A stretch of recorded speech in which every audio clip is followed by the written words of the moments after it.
Hello, everyone, and welcome to the LITNIX Journal Book Club. I'm your host, Kaelin, and it's a pleasure to have you with us for another insightful conversation with authors whose work is influencing the way we think about the future. Today, we are honored to welcome Albin Kaelin, an internationally respected sustainability expert, innovation strategist, and author.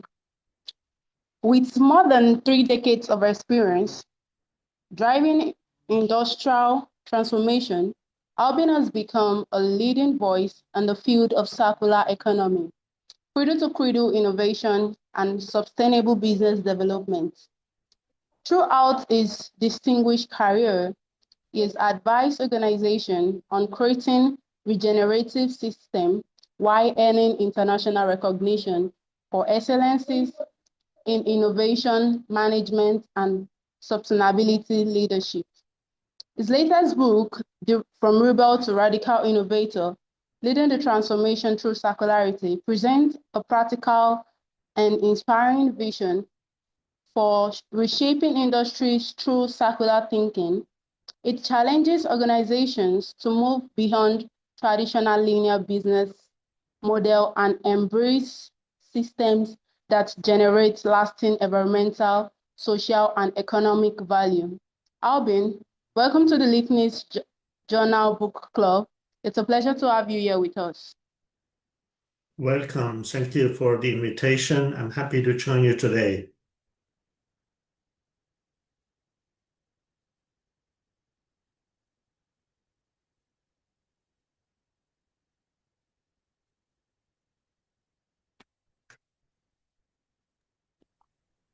Can you hear me, Albin? I can hear you. Okay. Did you hear me? Yes, I can. So, Albin, I have a few questions here with me for you. And the first question says, your book explores the transformative power of circularity. For readers who are encountering this concept for the first time, how would you explain what radical innovation through circularity really means, and why is it important, such an urgent priority today? Yes, we have all been educated to think linear, and all our systems we are living in are based on linear thinking. So this is a take, make, waste concept. It's cradle to grave.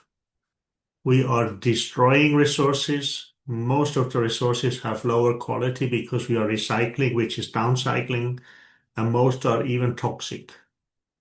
And looking into the future generations will not have enough resources available in good quality and non-toxic if we are continuing like this. So we need a change of mind from linear to circular. And this is not so easy. Why is this? We have a line, and at the end of the line is a garbage bin, which is considered as waste. So a lot of people think it is very easy. You take the line and you make a circle out of it. Yes, this is easy, but the garbage bin is still there. And you need to get rid of the garbage bin, and this can only be done through innovation.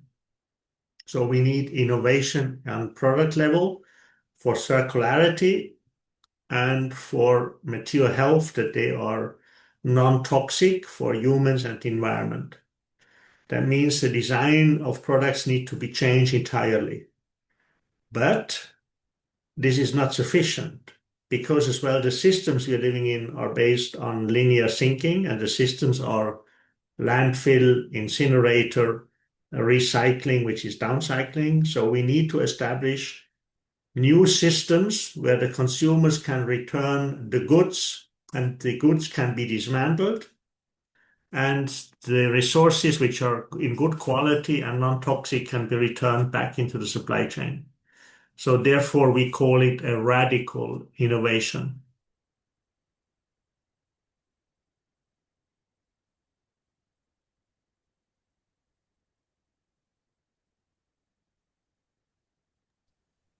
Are you there? Hello? Yes, I'm here. Okay. Okay, you can continue. That was the answer to your question. Okay. Thanks for that, Alvin. So let's move to the next one. For decades, much of the global economy has relied on a linear take, make, and dispose model. Why do you believe this approach is no longer sustainable? And which industries or areas of society are experiencing the greatest impact of continuing with this model? So let's start first with the last part of the question. So the most, I would say, industries who have the most issues are the chemical industry and the textile fashion industry. But they are as well the most advanced because they needed to make a clean up.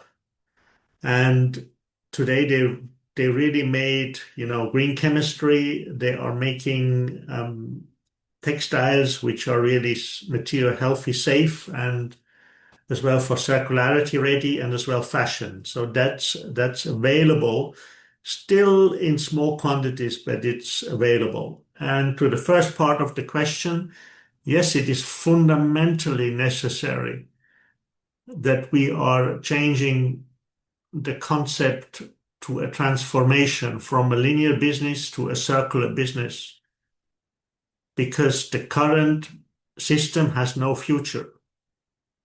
And we need to maintain the resources as precious resources in good quality and non-toxic so that future generations will have enough resources available. There are other concepts now that you can basically get the resources from Mars. Yes, okay, that maybe is likely to get that in the future, but nevertheless, the concept is, I would say, dramatically necessary that we are changing this model from linear to circular.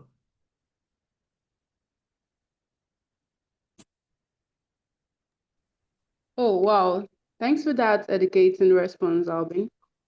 So to the next one, the title of your book reflects a journey from being a rebel to becoming a radical innovator. How has challenging conventionally thinking influenced both your career and your philosophy of leadership? Yes, so I have to go back into my early childhood. I was born left-handed, and when I got to school, they forced me to write with the right hand. And I was asking, well, I feel comfortable with the left hand. Why do I have to change to the right hand? And I didn't really get a decent answer, which made sense to me. And I think this made a huge impact to my character that I never believed the things that I was told unless I really could investigate and find out if they really would make sense to me according to my personal values. But being a rebel all your life is probably not a very perspective solution. And I realized this pretty early because, you live with your closest family and taking the role as a rebel, it's not always easy for none of the family. And so I tried to become a good boy because my mother always said, be a good boy. I thought that this might be a solution. And then when I became a manager, I tried to become a good manager. But there, I really tried to be good for, the teammates, for the stakeholders, for the environment, to try to do a good job. But I was never really ease or very happy because I realized that sustainability is being perceived as a linear way of thinking, with the result that the goal of sustainability is to make it less bad. And I was not happy with this. I was questioning, why can't we make it better? Why can't we make it good in the first place? And this really changed when I met the first time the two founders of Cradle to Cradle, William McDonough, the green architect from the US, and Michael Braungart, the German chemist. And they told me three words: waste equals food. So nature doesn't know any waste. And it made click to me: when we can create a world without waste, when we can create products without waste, we will make this world a better place. So that was the idea. I was totally committed to this goal. It made total sense to my personal values. But I have to admit, this was in 1992, so 34 years ago, and I had headwind for over 25 years that is corresponding to a generation. So it's a lot of time where there was opposition. Even my family, they didn't understood what I was doing. My closest friends, my business partners, what are you doing? We don't get it. Um, this cannot be successful. And only the last 5 years, I received awards, 40 awards like Best CEO of the Year or Most Innovative CEO of the Year. So that means that the topic has become visible on the surface. So that is now, I would say, a tailwind situation, which is much easier. You use much less energy than if you have basically headwind all the time. So, and this was the reason why basically I moved from rebel to a radical innovator, because I was questioning the system. I was questioning the mindset, and I was able to define a clear goal with the support of Cradle to Cradle and the two visionary persons of Cradle to Cradle. I was able to define this clear goal, and I was able to go after that, even though the criticism, the resistance was really incredible and remarkable. But I was convinced it was the right thing to do, and that's why I have done it.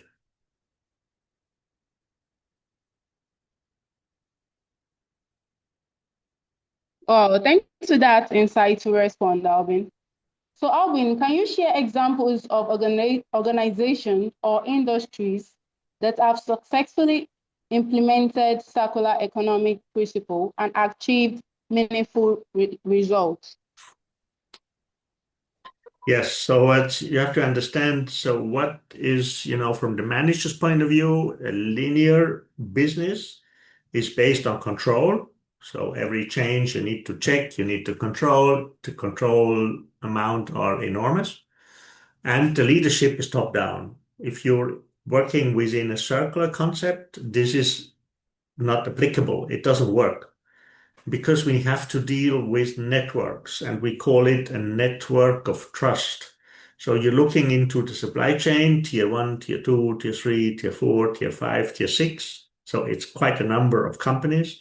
You need to look into production, and there might be several production units. You need to include the consumer because the consumer needs to change his behavior, give it back into a new system and not into incineration, recycling, or landfill. And then you need to be able to have a company available to basically dismantle the product and take the precious resources in good quality and non-toxic and reintegrate them back in supply chain. And we have projects where we have 100 companies or more. And how do we do it? We are taking a lot of time to explain the concept to each individual member of the network. And we don't stop until everyone can agree it makes sense according to his or her personal values. And once this is achieved, the results are phenomenal in two ways. First, communication is on eye level, and the results of communication are incredible.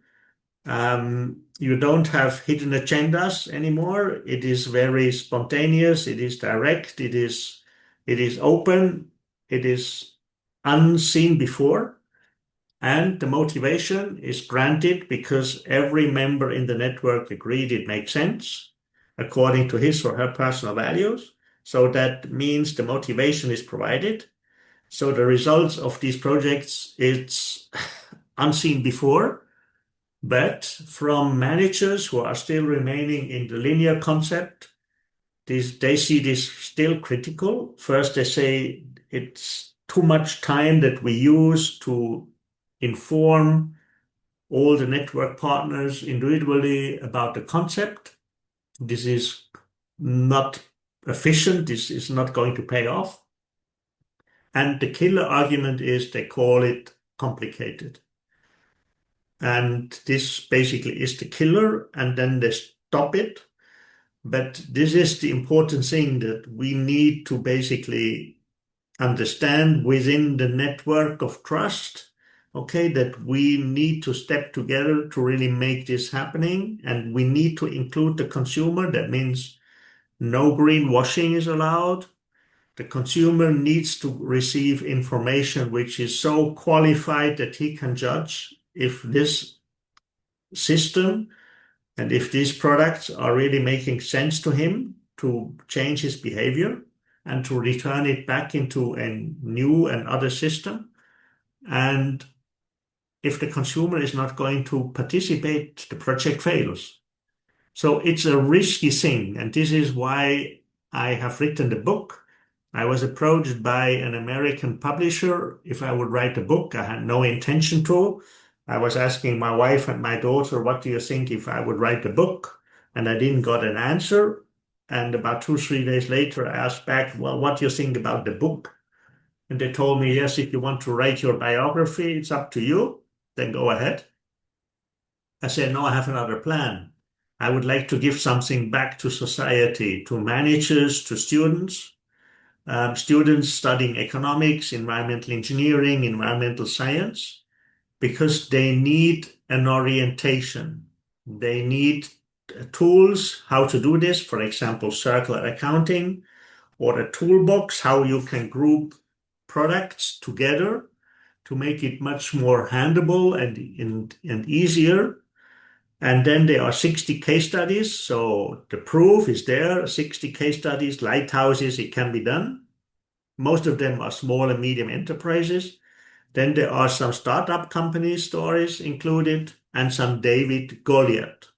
And the Goliath, the big ones, they don't like to really make the change happening because they are fear that their market share is going to shrink because they would allow innovation to enter into their market, and therefore the resistance is there. And most important in the book is that the consumer is included.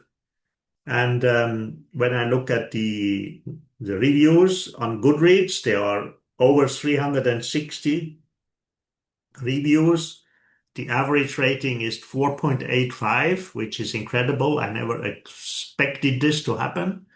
And if I read the reviews, I have to say, yes, okay, the readers are really seeing the value of the book. They are really getting the message. And most of the reviews, they say, after you have read the book, you really continue to think about how to make this world a better place. And then since 3 months, I started with radio stations and book clubs. They approached me and they had over 120 interviews in 3 months. It was incredible. The questions that were asked, like today, unbelievable for me. I never anticipated this, that this is so important, that this will go from a just business perspective. It will go into a philosophical topic, and this is for me incredible.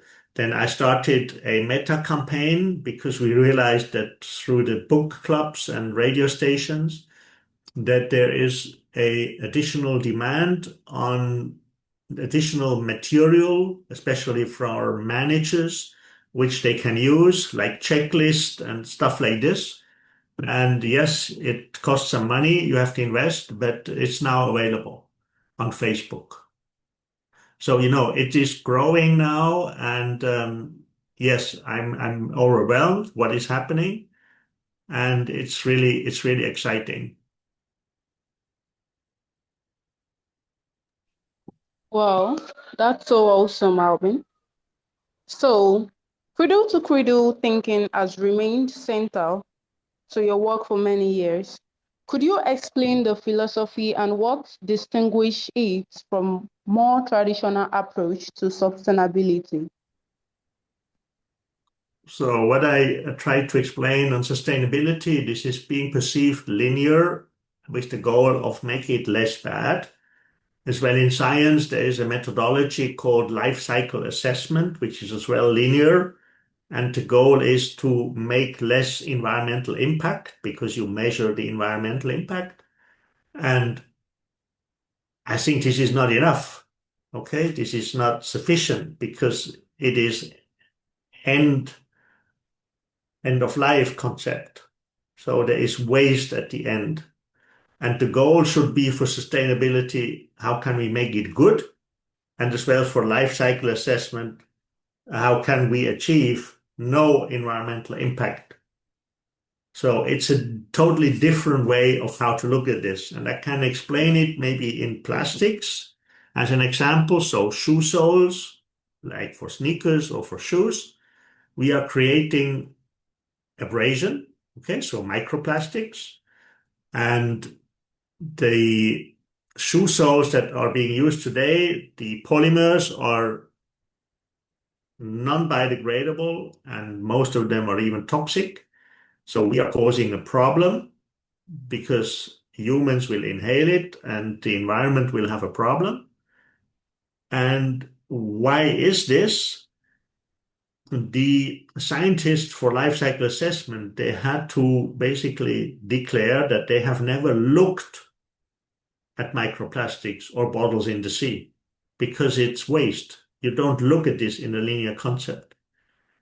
And from a cradle-to-cradle concept, this is fatal because you need to basically look into the worst case scenario of a possible exposure of no matter how big or small an ingredient is.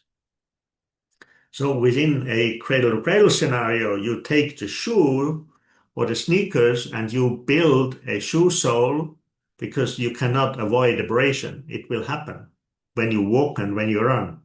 So you are designing or inventing new polymers which are safe for biological cycles, which are non-toxic. So if abrasion happens, it will not harm humans and will not harm the environment. And for bottles in the sea, the same. The polymers that are being used today are non-biodegradable. So the innovation is really to create biodegradable polymers and non-toxic. So if something lands into basically the ocean, it will be able to biodegrade. So what is the linear system? The linear system, we have heroes who are renting boats and going out to the sea and trying to collect the waste. But this is just a repair system. And I think with this story, you start to understand how important it is to really change the mindset. And we are responsible with our generation to see that future generations will have enough resources available in good quality and non-toxic. And that's the purpose behind. Wow, that's amazing. It's so inspiring, Albin. So to the next one, leadership is a recurring theme throughout your book. What qualities do today leaders need in order to successfully guide organization through meaningful and lasting transformation? Okay, I mentioned already that the linear system is based on control and top-down leadership. And I already mentioned that in a circular concept, you need to deal with a network, and we call it a network of trust. So the information about the concept is key, and you need to find a mutual agreement that it makes sense to do this according to each individual value of each individual person. So that's one thing. And the leadership topic in a network is you cannot act as a top-down. It's not going to work. You need to act as a coach. So it is fundamentally a different kind and attitude and culture, what you're going to develop in a circular model.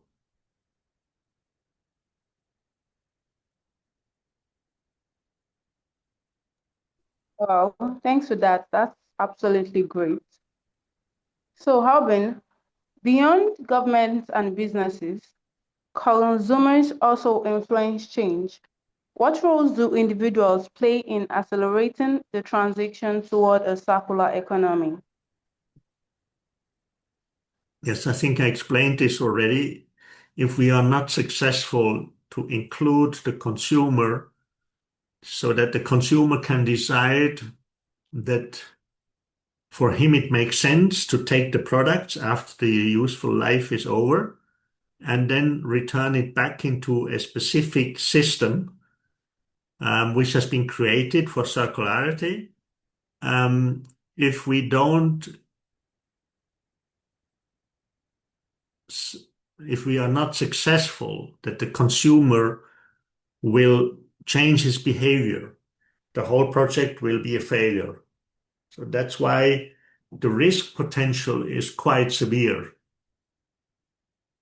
And this I mentioned before.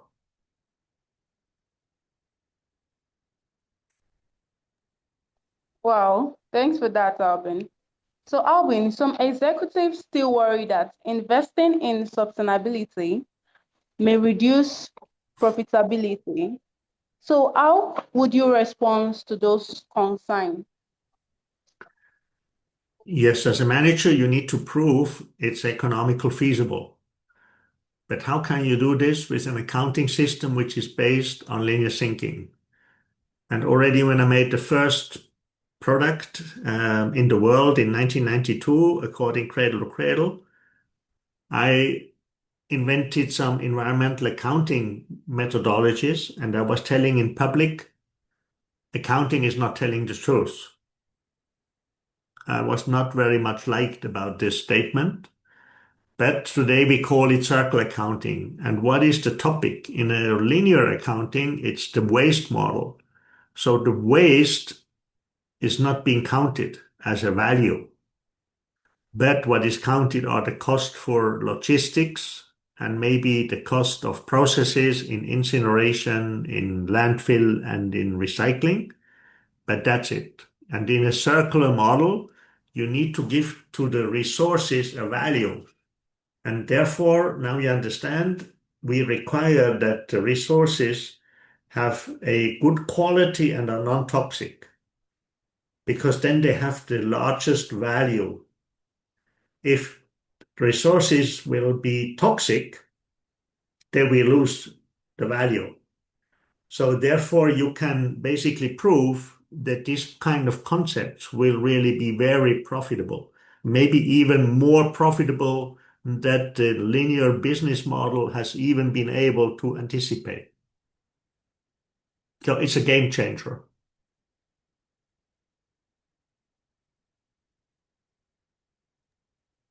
Oh, thanks for that reassuring response. So, Alvin, although many organizations acknowledge the importance of sustainability, implementation often prove challenging. What are the biggest obstacles businesses encounter when transitioning to circular models? Yes, the biggest issue is that the innovation is missing so that the garbage bin can be eliminated. And I think this is a good picture to show and to really eliminate the concept of waste. You need really a radical innovation, and because you need as well to optimize and innovate in products, but you need to innovate as well in the system, and that really makes it radical.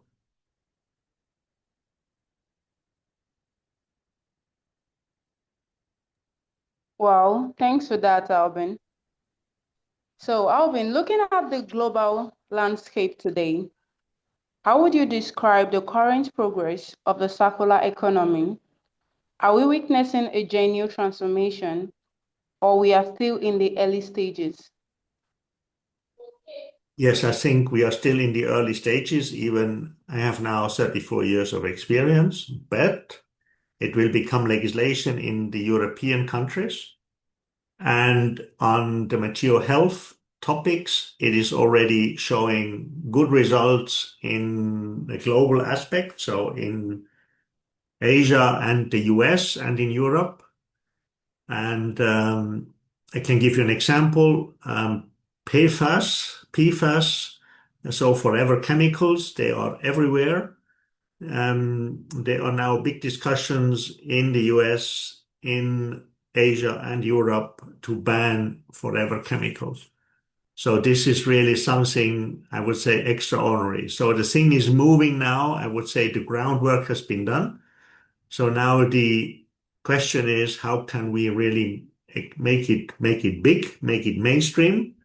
And legislation will help here. So, and legislation have three criteria. So one is becoming climate neutral by 2050, sorry, in the EU member states. So changing the businesses from a linear business to a circular business. And the third element is that authorities want a toxic-free environment. So protecting the citizens and protecting the environment. So there is a huge leverage to do this. And I think we can be optimistic that it will happen because the new generation coming is able to think and work and cooperate in networks. Through social media, they have the training. So it's much easier, much more easier for a younger generation to build this kind of network, working together and trying other solutions. And this, I think, makes me, I would say, quite hopeful. Well, thanks for that, Albin. So to the final question. So as readers reach the final chapter of your book, what is one message or lesson you hope remains with them long after they finish reading? Well, I think you should be able to really reflect the situation we are living in as a society and really investigate what kind of efforts do we need to make to really change the wheel so that we have a prosperous future for future generations. And I think this is the important thing, and this is the responsibility we have. And I think the persons who have read the book, I think they really get a huge value because their way of thinking will be different after reading this book. And I think there are so many examples in there which basically they make them think, but as well, some of them really make them wondering, is it really the case? Yes, and they have to agree it's the case. So it is, like something you find a lot of different stories in the book, and you can as well read a lot between the lines.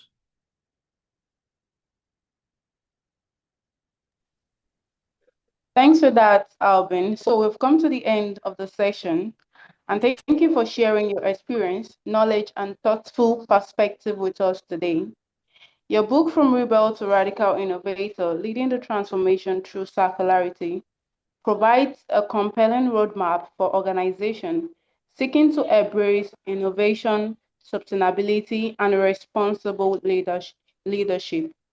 It offers an optimistic vision of how industries can create lasting value while contributing to a healthier and more resilient future.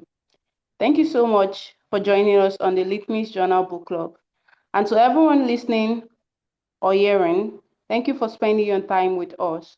We look forward to bringing you more conversation with influential authors, innovators, and thought leaders whose ideas are helping shape today. Thank you, Albin. Thank you very much. Thank you for listening. I wishing you all the best, happiness, and good health. Thank you. Thank you.